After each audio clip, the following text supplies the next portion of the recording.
Let's take a closer look at the porch footing. So I see the drain tile, I see rebar, I see some wood forms.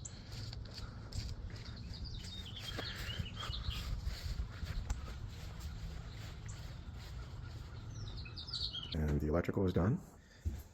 And the plumbing is done in the bathroom. So we've got CPVC lines for supply. Looks like we've got the venting in for the drainage.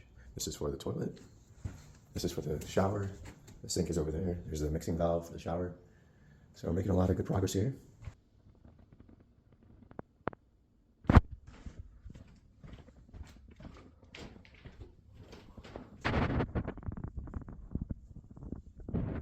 To be a side door here from the garage that we've closed up.